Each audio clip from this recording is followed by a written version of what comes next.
Olá, meus amores! Semana passada encerramos a nossa conversa sobre a segunda fase beethoveniana e hoje daremos um descansinho ao compositor alemão.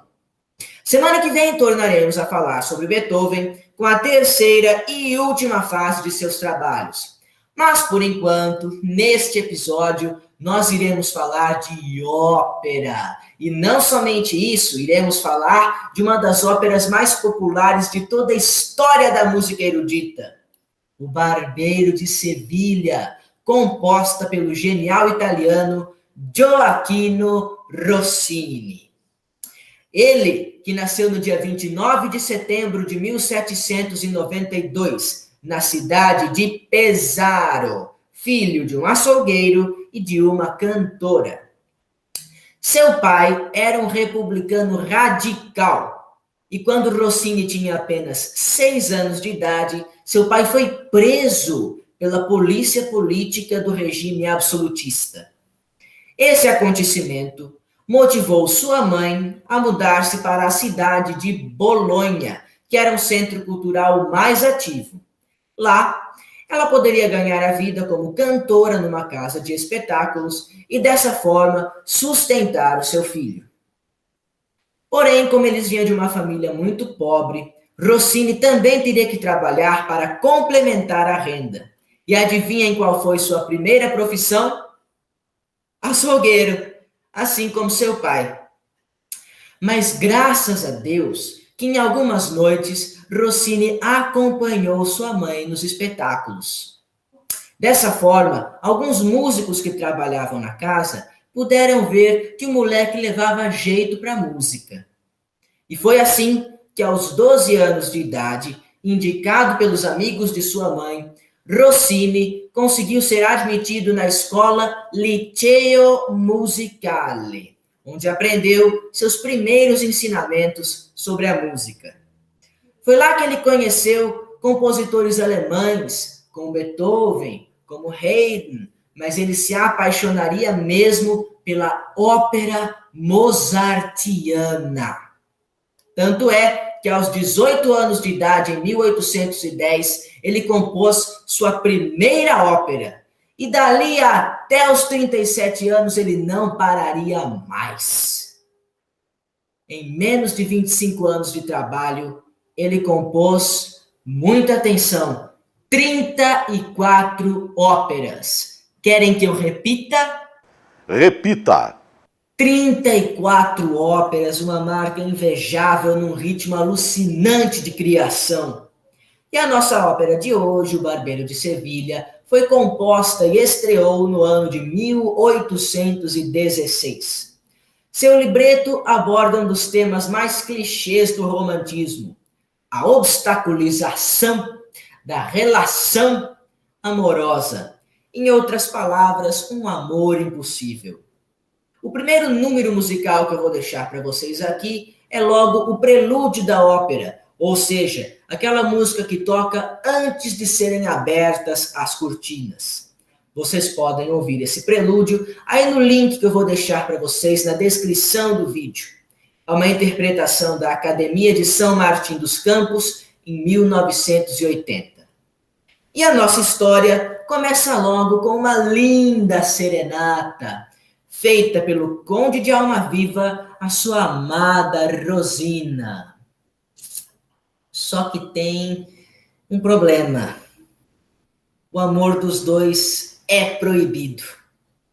Porque Rosina já está prometida em casamento a Dom Basílio, que é um professor de música muito mais velho do que ela e por quem ela não sente absolutamente nada. Para piorar a situação, o pai de Rosina, o doutor Bartolo, fica de marcação cerrada na filha para que ela não encontre nenhum outro homem antes do casamento. Daí complica demais, né? Tanto é que a serenata do Conde de Almaviva não dá certo, Rosina não aparece na sacada da janela por causa da vigilância do pai e o nosso conde fica bastante chateado. Até que ele começa a ouvir ao longe um chamado. É ele que está chegando. É ele, o ícone. Fígaro. Fígaro, fi, Fígaro, fá, Fígaro, fi, Fígaro, fá, Fígaro, fi, Fígaro, fi, Fígaro, fá, Fígaro, fi, Fígaro, fá, Fígaro, fi, Fígaro, fá. E é aí que vem o nosso segundo número musical e o mais famoso dessa ópera. Largo al factotum della città. Ou traduzindo, abram alas para o fastudo da cidade. Essa música vai introduzir a personagem Fígaro, que é a grande estrela desse espetáculo. Vocês podem ouvir Largo al factotum della città nessa gravação interpretada por Peter Mattei em 2011, que eu vou deixar no link da descrição do vídeo. E vou deixar também não somente a gravação, mas uma encenação dessa música no teatro, para a gente matar a saudade de uma aglomeração artística, né? Tá aí no link também, dá uma olhada. Mas como eu ia dizendo, Largo al factotum della città apresenta a personagem Fígaro. Ele vai dizer quem ele é o faz-tudo da cidade. Apesar da profissão original, oficial dele ser barbeiro, por isso o título Barbeiro de Sevilha, né? Apesar dele ser oficialmente um barbeiro, ele faz de tudo um pouco. Ele faz uns bicos de dentista, ele quebra uns galhos de boticário, chamou, ele vai, seja para fazer o que for. E é aí que ele se compromete a ajudar o Conde de Almaviva a conquistar Rosina. Sim, porque ele era apaixonado por ela, mas eles nunca tinham conversado propriamente. Entendeu como é que é a história? E aí, quando eles acabam de selar este contrato de que Fígaro ajudaria o Conde de Almaviva em sua aventura amorosa, quem que aparece na janela? Quem? Aqui está Raimundo Donato! Foi ou não foi verdade? Se você pensou Rosina, parabéns, você acertou. Rosina finalmente consegue dar ali uma escapadinha da severa marcação de seu pai e vem para a janela conhecer quem era aquele que estava cantando para ela. O Fígaro cumpre sua palavra de ajudar o Conde de Almaviva a conquistar o coração da moça, mas com um pequeno detalhe. É que o Fígaro teve uma ideia brilhante. Ele aconselha ao conde a não contar sua verdadeira identidade para Rosina. Dessa forma, ela não se apaixonaria pelo dinheiro do conde, e sim pela sua pessoa. O conde, então, apresenta-se como sendo um modesto estudante chamado Lindoro. E mesmo assim eles se apaixonam perdidamente, à primeira vista, e trocam juras de amor. E Rosina pede que Lindoro cante para ela mais uma canção. E ele canta, mas chega o doutor Bartolo enfurecido e acaba com tudo. O conde dá no pé e foge desesperado, enquanto o Fígaro se esconde, para ver até onde que aquilo ia chegar. O doutor Bartolo dá uma mega bronca em Rosina e a coloca de castigo. Além disso, ele manda um recado para Dom Basílio, ordenando que ele venha urgentemente até sua casa. Dom Basílio vem e o doutor Bartolo conta para ele que viu Rosina com outro homem. Dom Basílio desconfia logo do Conde de Almaviva, porque uns dias atrás ele havia visto o conde rondando a casa de sua noiva. Mas acontece que Dom Basílio não conta de sua desconfiança para o doutor Bartolo. Ele quer guardar isso em segredo, porque se o doutor Bartolo soubesse que o conde, um homem ainda mais rico, estava cortejando sua filha, era capaz dele desfazer o noivado de Rosina com Basílio para noivá-la com o conde, que era mais abastado. Então, Dom Basílio pensa, não vou me comprometer. E ele diz assim para o doutor Bartolo, eu sei como resolver essa situação. chama Rosina aqui e me deixa a sós com ela. O doutor Bartolo obedece. Basílio e Rosina ficam a sós e o Dom Basílio inventa um monte de calúnias do conde para Rosina. O que não fez diferença nenhuma, porque nem a Rosina, nem o doutor Bartolo sabiam que o homem que a estava cortejando era o conde de Almaviva, então tanto fez como tanto faz. Mas o Fígaro, que estava o tempo todo escondido, escutando tudo, percebeu esse plano terrível e pensou então: tá na hora de tomar uma atitude. Tá na hora do Cocoricó, tá na hora da turma do Júlio.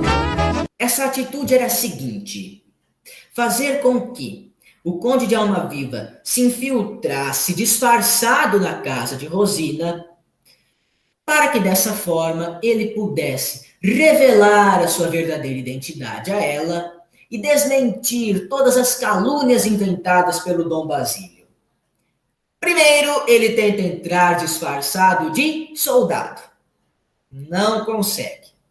Depois, ele tenta entrar disfarçado de professor de música, um suposto substituto do Dom Basílio que não poderia vir naquele dia devido a um motivo qualquer. Dessa vez sim, ele consegue entrar e eis então o nosso terceiro número musical. Pace gioia sia con voi, ou traduzindo, que a paz e a alegria estejam convosco. É isso que o conde de Almaviva deseja ao doutor Bartolo quando consegue entrar na casa dele disfarçado de professor de música. É uma cena muito engraçada. Primeiro porque o conde de Almaviva disfarça também a sua voz. Então ele esganiça, fica uma coisa bem cômica. Segundo porque o conde de Almaviva ele força um pouco a barra da simpatia. Então ele fica repetindo o tempo todo: pace, gioia, gioia é pace. E o doutor Bartolo vai ficando enfesado com aquilo, ele vai se incomodando, ele fala: tá bom, já entendi, você já falou, basta. Então, é bem divertido. Vocês vão poder ouvir essa música aí no link que eu vou deixar para vocês na legenda do vídeo. A minha interpretação pela Academia de São Martim dos Campos em 1983. Eu deixo também a cena dessa música no teatro em outro link. Deem uma olhada que eu acho que vocês vão gostar.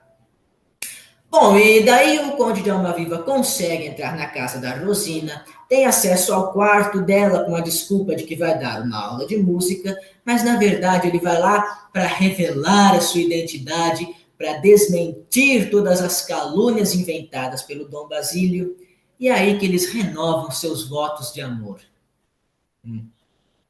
É bem nessa hora que eles estão renovando seus votos de amor que entra o doutor Bartolo para fiscalizar. E ele descobre a farsa. Ele descobre que o falso professor de música, na verdade, é aquele homem que estava falando com a Rosina na janela. Detalhe, calma, ele não sabe que é o conde de Almaviva ainda. Mas ele fica furioso e fala assim: não quero saber. Eu vou agora atrás de um notário para casar você e o Dom Basílio neste exato momento. E sai atrás de um notário. Nesse momento, então, a Rosina e o conde de Almaviva ficam desesperados ali. Meu Deus, o que nós vamos fazer? O que nós vamos fazer?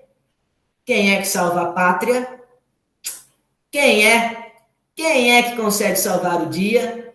Novamente, é o nosso amigo Fígaro, com uma ideia novamente mara. É bara! Assim que o doutor Bartolo chega na casa com o notário e com o Dom Basílio para oficializar o casamento, o Fígaro consegue convencer Dom Basílio a desistir do casório, oferecendo a ele um valioso anel que tinha um preço muito maior do que o dote da noiva. Dom Basílio vai embora feliz da vida com seu novo anel e o doutor Bartolo fica sem chão Até que ele descobre que o homem com quem sua filha vinha se encontrando não era nenhum pobretão, era o conde de Almaviva, um ricaço. Daí, eles aproveitam que o notário já está por lá mesmo, os dois se casam e ficam juntos. Gostaram da história? Então, permitam-me que eu faça agora uma análise teatral do enredo, comparando suas características com as de uma escola que eu estudei ano passado no curso de artes cênicas, na disciplina de História do Teatro 1. Essa escola é a Commedia dell'arte. Já ouviram falar? Como? A Commedia dell'arte foi um estilo de teatro cômico que surgiu no século XV e durou até meados do século XVIII, sendo feita por companhias itinerantes que trabalhavam muito com o improviso e o contato com o público. Tá, nenhuma dessas duas características está presente na nossa ópera, né? Mas, se nós prestarmos atenção, a fábula da maioria das peças da Commedia dell'arte, em geral, se parece muito com a fábula do Barbeiro de Sevilha que eu acabei de contar para vocês. Por exemplo, na Commedia dell'arte, nós temos 3 categorias de personagem. Temos os innamorati, enamorados, um casal apaixonado cujo amor serve de mote para a história. Nós temos personagens vecchi, velhos, que normalmente são contra o amor dos innamorati, e nós temos personagem zani, que são os personagens principais, são os criados, e eles muitas vezes vão ajudar o casal de innamorati a ficarem juntos. Não tem tudo a ver com o Barbeiro de Sevilha? O Conde de Almaviva e a Rosina poderiam muito bem ser um casal de innamorati. Da mesma forma que o Doutor Bartolo e o Dom Basílio são 2 vecchi. Ainda por cima, o Doutor Bartolo especificamente combina com uma personagem muito característica da Commedia dell'arte, que é o Dottore. Por fim, o Fígaro é um Zani perfeito. No lugar dele poderia muito bem ser um Arlequim ou um Polichinelo. Não é incrível? Não é muito legal essa comparação? Fui eu mesmo que pensei. Você é o bichão mesmo, hein, doido? E por fim, deixo para vocês um último link que expressa a penetração que tem o Barbeiro de Sevilha também na cultura popular. Trata-se de um trecho do desenho animado Pica-Pau, no qual ele interpreta a canção Largo al factotum della città, numa paródia muito bem-humorada. É isso então, ficamos por aqui hoje. Um abraço no coração de vocês. Beijos na alma de cada um. Muito obrigado pela paciência e lembranças do Emílio.